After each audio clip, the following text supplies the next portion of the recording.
Hello and welcome to this video guide. I will show with you how to get Deutsche Bank IBAN number.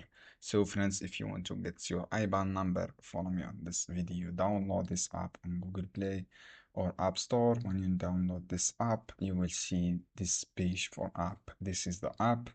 You will see this dashboard. So all you have to do, go to this one account. From your account, you will see your account details, such your IBAN, as you can see here.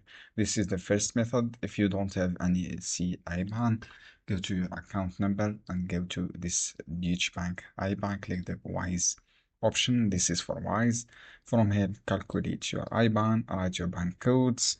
Your bank codes, for example, this one, and then write your account number and then click calculate your IBAN.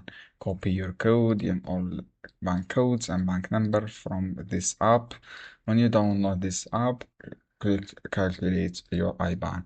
This is how you can do. I hope this guide helpful for you. Don't forget to give like and give share this video.